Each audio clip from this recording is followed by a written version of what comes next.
अल्हम्दुलिल्लाहि वकफ़ा व सलामुन अला इबादिहिल लज़ीना इस्तफ़ा अम्मा बअद।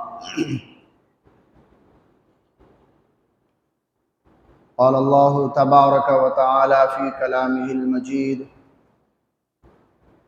वल फ़ुरक़ानिल हमीद। अऊज़ु बिल्लाहि मिनश शैतानिर रजीम। बिस्मिल्लाहिर रहमानिर रहीम।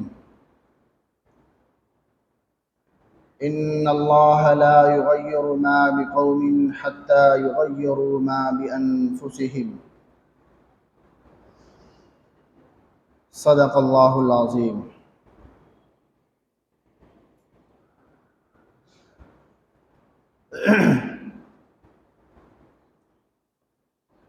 मुहतरम बुजुर्गों और दोस्तों,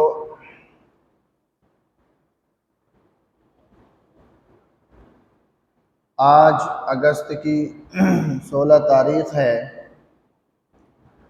और कल हम लोगों ने यानी 15 अगस्त को यौम आज़ादी मनाया।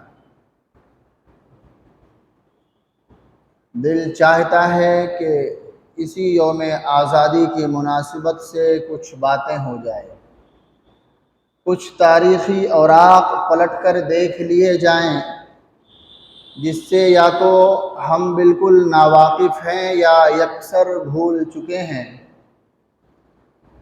और जो कौम अपनी तारीख़ को याद नहीं रखती, जो कौम अपनी तारीख़ भुला देती है, उस कौम को भुला दिया जाता है। जिस कौम के पास उसकी अपनी तारीख़ महफूज नहीं होती, फिर वो कौम भी महफूज नहीं रहती।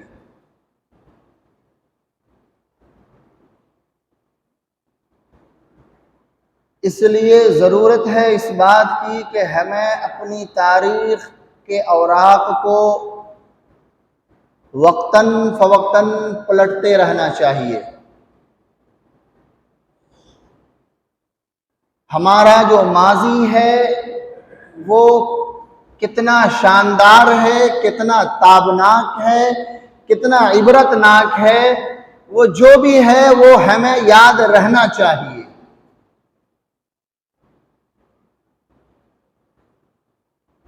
इसलिए कि जिस कौम को अपना माज़ी याद नहीं होता, वो कौम का मुस्तकबिल भी कोई नहीं होता। वो कौम मुस्तकबिल में कुछ नहीं कर सकती, उसके लिए मुस्तकबिल होता ही नहीं है। इसलिए ज़रूरी है ये बात कि हमें अपना माज़ी याद होना चाहिए, हमें अपनी तारीख़ का पता होना चाहिए कि हमारी तारीख़ क्या है और कैसी है। हमारे जो आबाओ अजदाद थे, हमारे जो बाप दादा थे, वो कौन थे और वो किस किस्म के लोग थे, वो किस मिट्टी के बने हुए थे, ये हमें मालूम होना चाहिए। इसलिए कि अल्लाह रब्बुल इज़्ज़त का फरमान है कि जो कौम अपनी हालत नहीं बदलना चाहती, अल्लाह के ज़िम्मे कोई ठेका नहीं है कि अल्लाह उसकी हालत को बदले। जिस कौम को अपनी फिक्र नहीं होती, अल्लाह उसकी परवाह नहीं करता, अल्लाह भी उसे उस हाल पे छोड़ देता है। वो मर्जी जहां चाहे जाए, जो चाहे करे।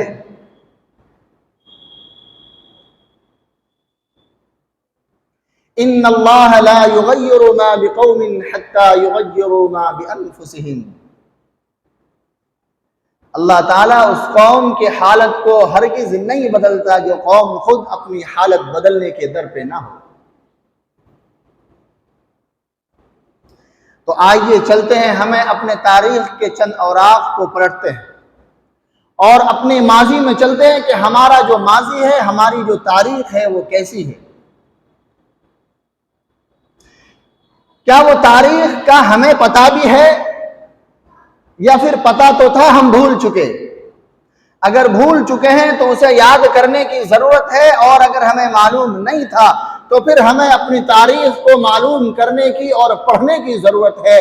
और हमारी जो नई जनरेशन है, जो हमारी जो नई नस्ल जो हमारे सामने खड़ी है, हमें अपनी तारीख़ को उस जनरेशन, उस नई नस्ल तक सही माने में मिनवान पहुंचाने की जरूरत है।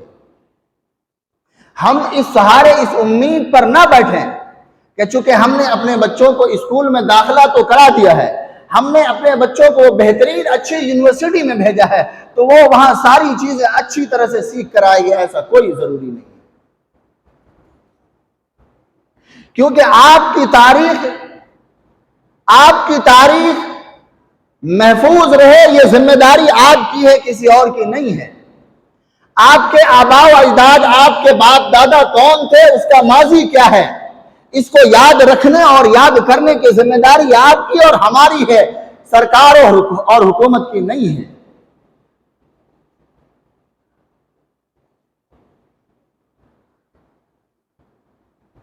तो हमें सबसे पहले ये बात समझनी चाहिए कि इस मुल्क की ये मुल्क जो आजाद हुआ, इस मुल्क में जो आजादी की जो लड़ाई जो लड़ी गई, क्योंकि अगर इस पर तफसीली गुफ्तगू की जाए तो जुमे के खुतबे में इतना वक्त तो नहीं होता कि सारी गुफ्तगू की जाए, सारे पहलू पर रोशनी डाला जाए। लेकिन मुख्तसरन मैं अर्ज करने की कोशिश करता हूं, तारीख के जो मोटे मोटे जो हरूफ है मैं वो आप तक पढ़कर सुनाऊंगा। और हमारी जो सबसे बड़ी गलतफहमी, हम जिस गलतफहमी में जी रहे हैं, और हमारे खुसूसन जो बच्चे हमारे, उन्हें जो पढ़ाया और बताया जा रहा है, इसे ठीक करने की जरूरत है। वो क्या है कि इस मुल्क की आजादी की जो सबसे पहली लड़ाई है वो कौन सी है और वो कब लड़ी गई। तो हमें यह बताया जाता है कि इस मुल्क की आजादी की जो सबसे पहली जंग है, सबसे पहली जो लड़ाई जो लड़ी गई है वो 1857 में लड़ी गई है। कब लड़ी गई? हमें यह बताया जाता है कि 1857 इस मुल्क की आजादी की सबसे पहली लड़ाई है, और यही हमारे स्कूलों के निसाब में भी दाखिल है, और हमने पढ़ा भी यही और हम अपने बच्चों को पढ़ा भी यही रहे हैं।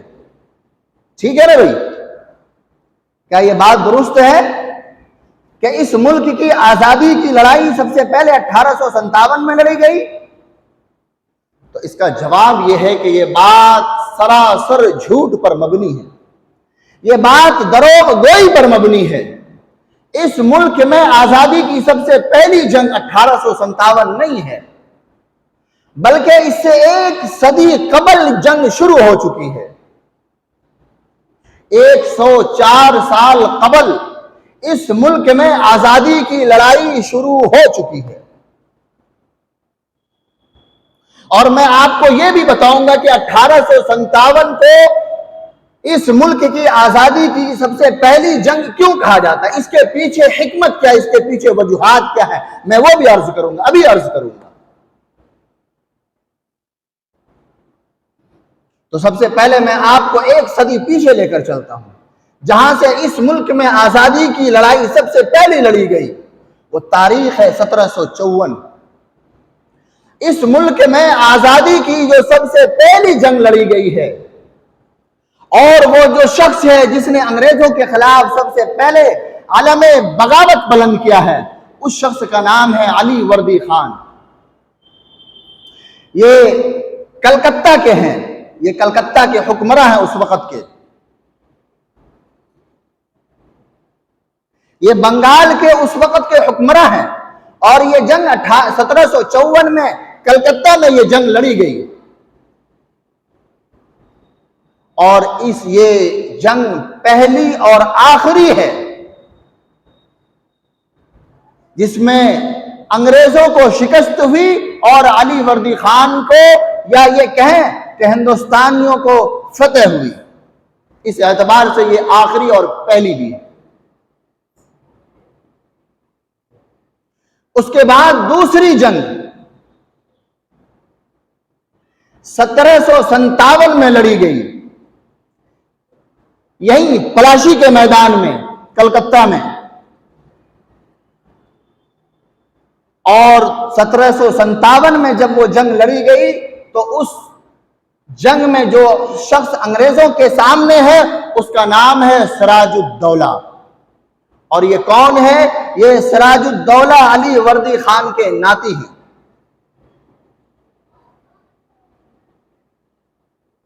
और उस वक्त का मशहूर जमाना मुनाफिक, या ये कहें मुनाफिक आजम मीर जाफर, नाम सुना होगा, बहुत मशहूर नाम है मीर जाफर का।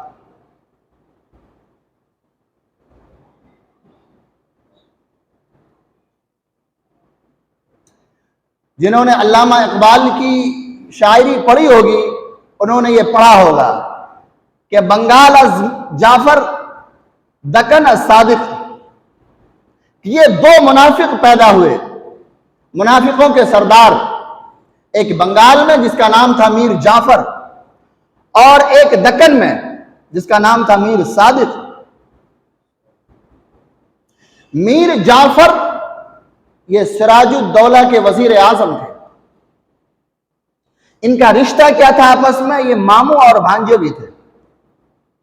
मीर जाफर ने गद्दारी की सिराजुद्दौला से, ये अंग्रेजों के साथ मिले और सिर्फ ये नहीं मिले बल्कि जितने इनके फौज में जितने ओहदेदार थे सारे के सारों ने अंग्रेजों से हाथ मिला लिया।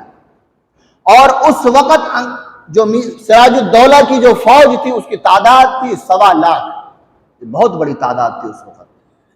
और जिससे मुकाबला था अंग्रेजों की फौज की तादाद थी उस वक्त 13,000 या 17,000। और पलाशी के मैदान में जंग हुई, बल्कि जंग क्या हुई, मैदान में पहुंचे और जंग से पहले सिराजुद्दौला शहीद हो गए और 1.25 लाख फौज खड़ी रही, किसी ने कुछ नहीं किया। ये पहली गद्दारी हुई। उसके बाद फिर जंग हुई 1761 में, 1762 में, 1763 में। उसके बाद फिर आपने खूब सुना होगा जिसको शेर मैसूर कहते हैं, टीपू सुल्तान शहीद रहमतुल्लाह अलैह।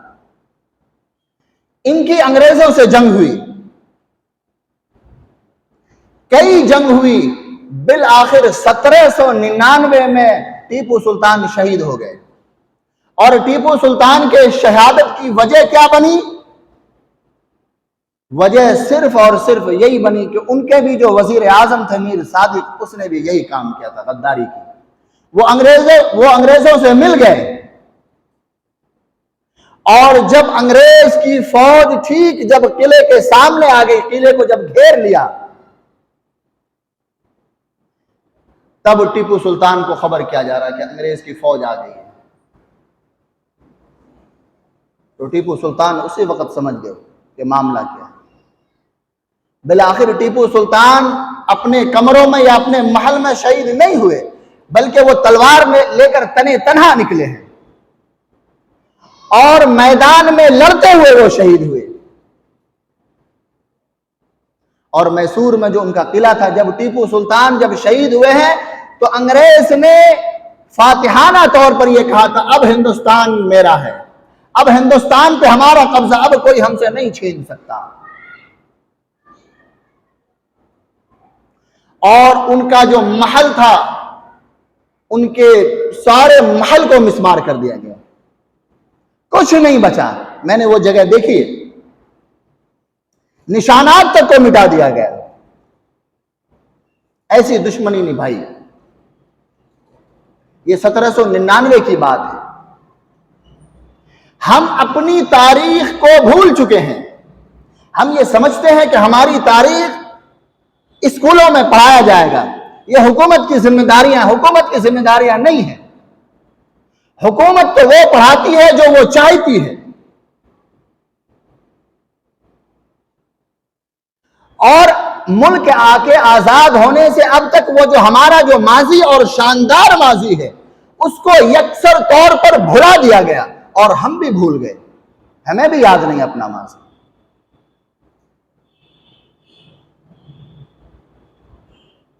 1857 से पहले मैं आपको बताऊं कि एक और बहुत ही खूबसूरत वाकया है जिसे सोने के कलम से लिखे जाने के काबिल है वो वाकया।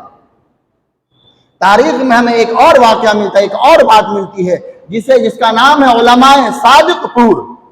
उलमाए सादिकपुर का एक वाकया बहुत मशहूर वाकया है। जब उसकी पूरी तारीख पढ़ेंगे तो आप अश कर उठेंगे। मैं मुख्तसरन ये अर्ज कर दूं कि उलमाए सादिकपुर को अंग्रेजों से और अंग्रेज को उलमाए सादिकपुर से इतनी ज्यादा नफरत, इतनी ज्यादा दुश्मनी थी कि उसकी कोई मिसाल नहीं। और जब अंग्रेजों ने उलमाए सादिकपुर पर जब कब्जा पा लिया, जब वहां जो सादिकपुर के जो लोग थे, जब गोया कि उनका जवाल आया, जब अंग्रेजों ने जब सादिकपुर पर काबू पा लिया तो उन्होंने जितने घर थे सबको मिसमार किया, किसी एक को नहीं छोड़ा। और सिर्फ मिसमार नहीं किया, मिसमार करने के बाद उन मलबों पर, उन गिरे हुए मकानों पर हल चलाया गया और गधे से हल चलाया गया।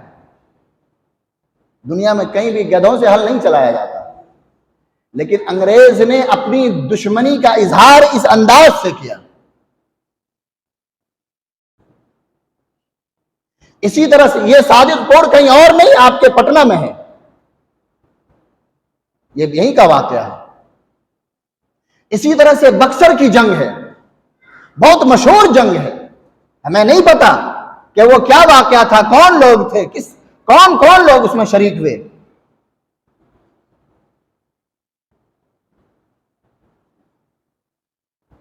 इसी तरह से यहां आपके शहर के बगल में मुंगेर, यहां एक जंग हुई जिसे टखना नाना युद्ध कहा जाता। ये सारे वाकयात 1857 से पहले के हैं। हम भूल बैठे, हमें नहीं पता। ये जिम्मेदारी आपकी है और हमारी है कि हम अपनी नस्लों को, अपने बच्चों को बताएं कि तुम्हारी तारीख क्या है। 1857 इस मुल्क की पहली आजादी की लड़ाई नहीं है।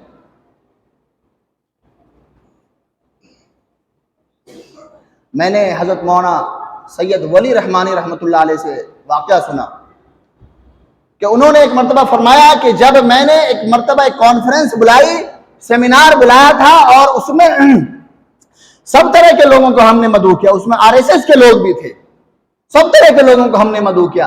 और हमने जब आजादी पर बात की और जब हमने ये कहा कि इस मुल्क की आजादी की लड़ाई पहली 1857 नहीं है, बल्कि उससे पहले कई जंगें लड़ी जा चुकी हैं। और हमने जब तारीख पर जब मैंने सारे जब गिनाए उनको, तो फिर उनमें का एक शख्स खड़ा हुआ और कहने लगा कि मौलाना असल बात यह है कि 57 से पहले जितनी भी जो जंगें लड़ी गई है वो जंग या तो किसी राजा ने, किसी महाराजा ने लड़ी है, इसलिए हम उसे आजादी की लड़ाई नहीं मानते।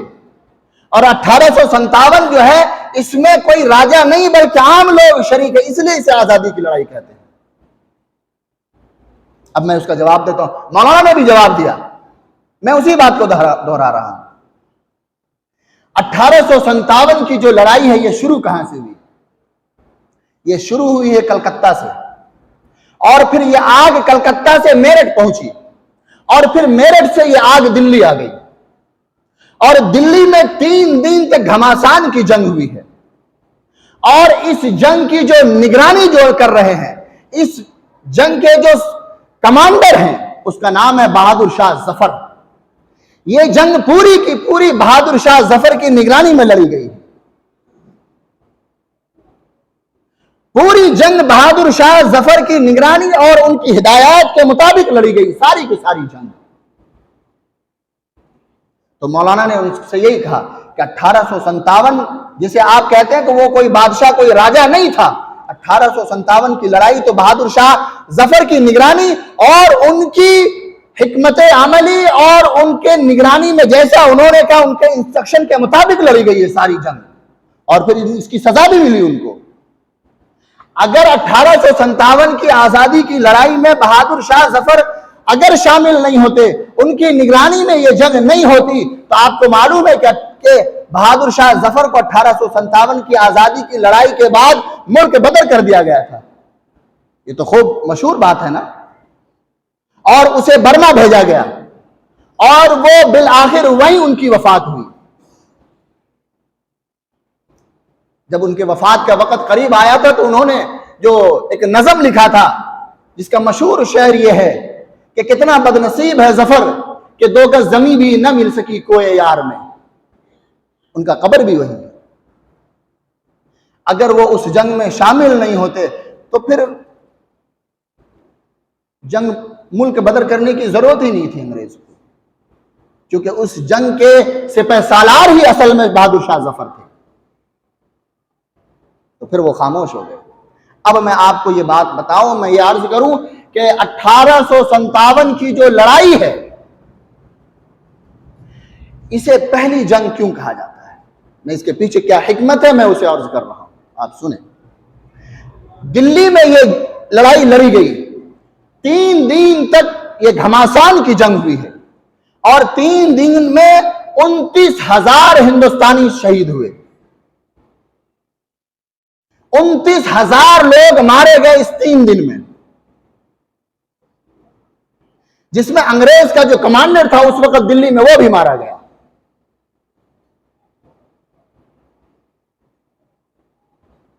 उस 29,000 में से 24,000 मुसलमान थे। कितने थे?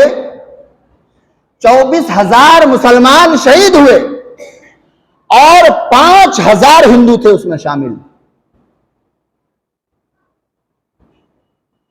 पहली मर्तबा जमीन की खातिर, मुल्क की आजादी की खातिर मरने वालों में हिंदू भी शामिल हुआ और उसकी तादाद 5,000 तक पहुंच गई। ये एक बहुत बड़ी बात थी। और मैं आपको एक बात अर्ज करूं कि 1857 की आजादी की लड़ाई की जो सजा जो बहादुर शाह जफर को मिली, सिर्फ ये नहीं मिली कि उन्हें जलावतन किया गया, बल्कि उनकी औलादों में से 19 लोगों को शहीद करके उनके सर को तख्त में सजाकर बहादुर शाह जफर के सामने नाश्ते के तौर पर पेश किया गया था। 19 लोगों का सर तन से जुदा करके बहादुर शाह जफर के सामने पेश किया गया, 1-2 नहीं। शाही खानदान के एक वक्त में 19 लोग को मारा गया। जब बहादुर शाह जफर के सामने जब वो तख्त पेश किया गया कटे हुए सर के साथ, तो बहादुर शाह जफर ने कहा था, अल्हम्दुलिल्लाह, मुगल खानदान के अफराद इसी तरह अपनी जमीनों की खातिर अपने खूनों को कुर्बानी देते आए हैं, हमें इस पर फख्र है, हमें कोई गम नहीं है। बहादुर शाह जफर का यह जुमला है।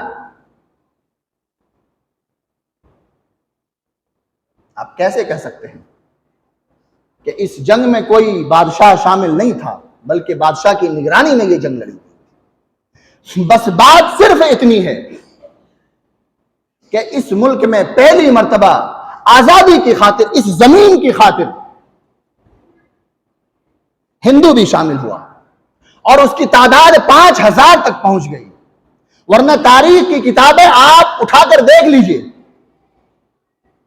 हिंदुओं क्या खून देने का कोई रिवाज नहीं है। देवमालाई किस्से और हैं, वो किस्से कहानियां सुनाए देवमालाई किस्से, ये अलग बात है, लेकिन तारीख खामोश है। खून देने की तारीख नहीं मिलती। ये पहला वाकया मिलता है कि 1857 की आजादी की लड़ाई में 5,000 अफराद उनके शामिल हुए। और जब इतनी बड़ी तादाद जब शामिल हुई है तो इसी वजह करके इन्होंने कहा कि आजादी की लड़ाई जो सबसे पहली लड़ी गई वो 1857, और कोई वजह नहीं इसके पीछे। अब ये काम तो हमारा है ना।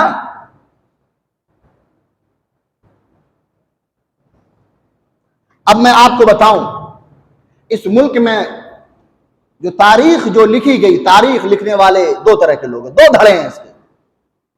एक तो वो लोग हैं जो आरएसएस टाइप लोग, आरएसएस के माइंड लोग हैं, इन्होंने तारीख लिखी।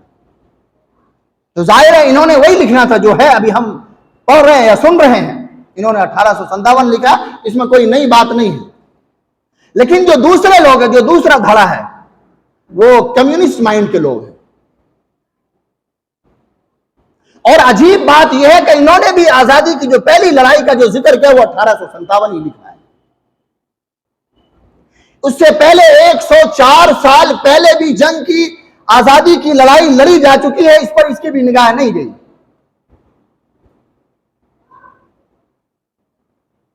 और मैं आपको यह बात अर्ज करूं कि इस मुल्क को दारुल हर्ब का फतवा, इस मुल्क में जिहाद फर्ज हो चुका हर मुसलमान मर्द औरत पर, इसका जो फतवा सबसे पहले किसी ने दिया उसका नाम है शाह अब्दुल अजीज मुहद्दिस देहलवी रहमतुल्लाह अलैह।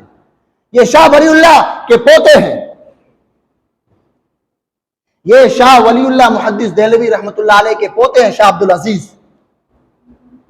और शाह अब्दुल अजीज कौन है, मैं वो भी उसकी तारीख बताऊं।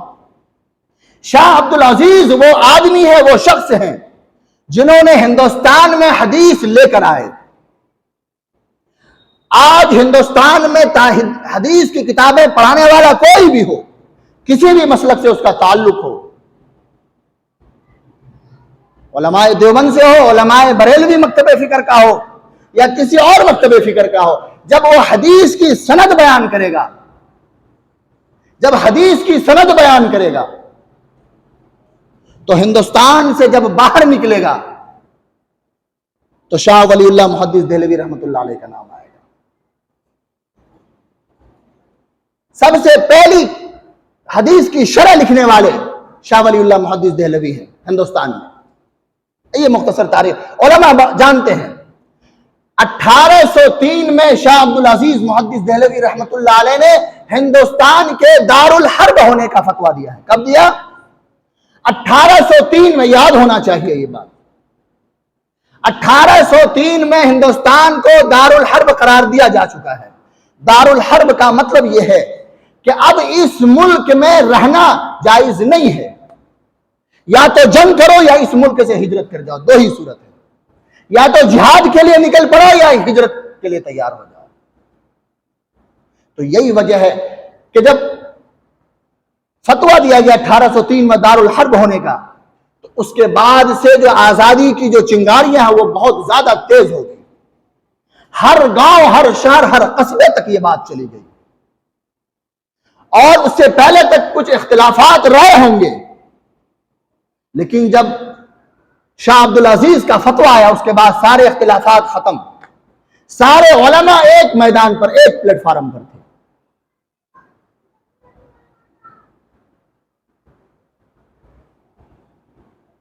सारे उलमा मुत्तफिक हो गए और सारे हिंदुस्तान में जितने भी मुसलमान थे वो सब जंग के लिए निकल पड़े। और उसके बाद से कितनी जंगें लड़ी गई, छोटी बड़ी। इसमें जो मशहूर है, जिसका मशहूर का मैंने चंद एक का जिक्र किया। तो बहरहाल मैं ये अर्ज कर रहा था कि हिंदुस्तान की जो तारीख, जो आजादी की जो जिन्होंने तारीख लिखी, उसके दो किस्म के लोग हैं, दो धड़े हैं उसके। एक तो आरएसएस माइंड, दूसरे हैं कम्युनिस्ट। अब कम्युनिस्ट के बारे में ये कहा जाता है कि ये बड़े लिबरल लोग हैं, लेकिन उसके बावजूद इन्होंने 103 साल 104 साल जो पीछे है उसका कोई जिक्र नहीं किया। इन्होंने भी 1857 ही लिखा है। उसकी वजह यह है कि कम्युनिस्ट के जो बाबा आदम हैं, कार्ल मार्क्स, ये शख्स रूस का है। कार्ल मार्क्स ने जो तारीख लिखी है हिंदुस्तान की आजादी पर, रूसी जबान में लिखी है इन्होंने, फिर उसका हिंदी जबान में तर्जमा हुआ। तो कार्ल मार्क्स ने जो लिखा है उसने 1857 ही लिखा है। यही वजह है कि जितने कम्युनिस्ट माइंड के लोगों ने तारीख पर जब कलम उठाया है तो अपने बाबा आदम के खिलाफ नहीं गए। 1857 ही लिखा। लेकिन बात यह है कि किसने क्या लिखा और कौन आगे क्या लिखेगा, यह उनका काम है। उन्होंने अपने बाबाए आदम को याद रखा, वो अपने बाबाए आदम के खिलाफ नहीं गए। हमें भी तो याद रखना चाहिए था ना। हमारी भी तो अपनी जिम्मेदारी बनती है ना कि हमारे बाबाए आदम कौन कौन थे, हमारे बाबाए आदम का इस आजादी में क्या किरदार है, उन्होंने इस खाको खून में कितनी होलियां खेली है। उन्होंने माल्टा की जेल को आबाद किया। मैं एक वाकया जिक्र करके मैं अपनी बात खत्म कर रहा हूं। आजादी की लड़ाई में, तहरीक में एक बहुत ही मशहूर तहरीक है, तहरीक रेशमी रुमाल।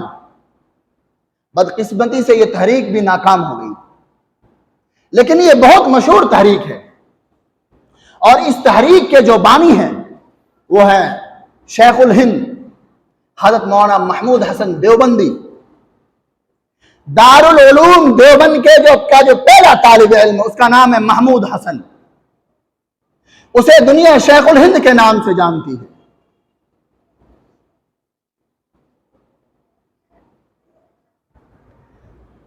जब शेखुल हिंद रहमतुल्लाह अलैह जब गिरफ्तार हो गए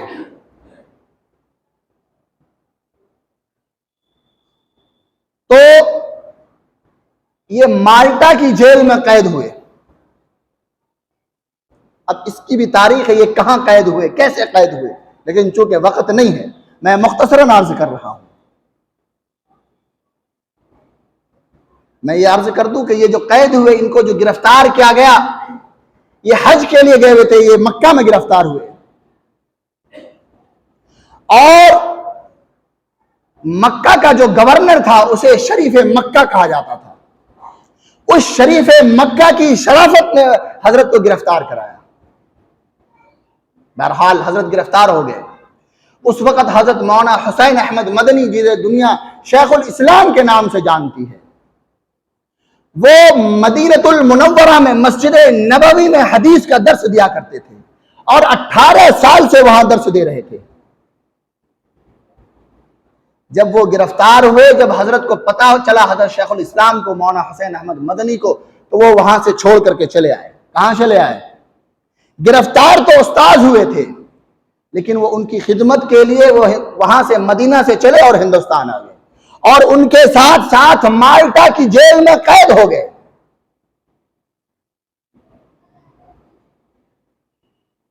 और माल्टा की जेल में जब कैद हुए, आज तो वो घूमने की जगह बन गई है। वो जो काला पानी का जो जेल हुआ करता था उस वक्त, वो आज तो वो सब खत्म हो गया ना। वो तो टूरिस्ट स्पॉट बना हुआ है इस वक्त। हम तसव्वुर भी नहीं कर सकते कि वो किस किस्म का जेल होगा।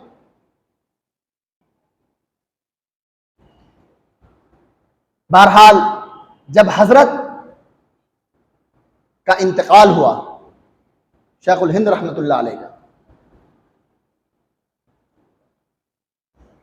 तो जब उनके जनाजे को जब गुस्ल देने लगे लोग, जब जिस्म से कपड़ा हटाया तो लोगों की चीखें निकल गई, इसलिए कि जिस्म पर सिर्फ चमड़ा और हड्डी बाकी था, बाकी कुछ नहीं बचा था। तो लोगों ने हजरत मदनी रहमतुल्लाह अलैह को बुलाया, शेखुल इस्लाम को, और कहने लगे कि हजरत आप तो साथ में थे, बताएं माजरा क्या है। मैं ये इसलिए अर्ज कर रहा हूं, मैं आपको बताऊं कि उलमा की कुर्बानियां क्या है और खुसूसन उलमाए देवबंद की क्या कुर्बानियां है, आपको मालूम होना चाहिए। हजरत शेखुल इस्लाम रहमतुल्लाह अलैह रोने लगे और रोते रोते फरमाया कि मेरे उस्ताद ने हमें मना किया था कि यह राज किसी के सामने फाश करूं, लेकिन चूंकि अब उस्ताद जा चुके हैं, मैं बताता हूं कि माजरा क्या है। माजरा यह है कि जब हजरत कैद में थे तो सजा के तौर पर रोजाना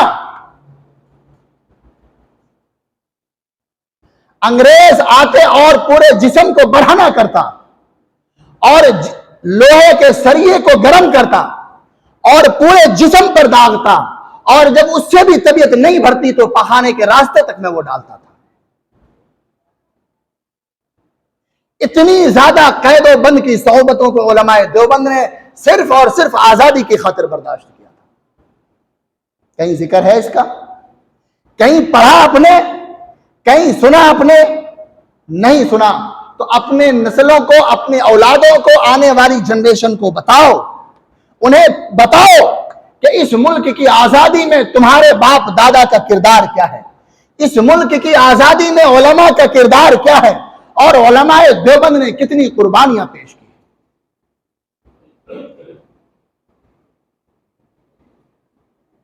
एक नाम अभी याद था, ज़हन से निकल गया, याद आ गया। हज़रत शेखुल हिंद रहमतुल्लाह अलैह के एक शागिर्द जिनका नाम है मौलाना उबैदुल्लाह सिंधी।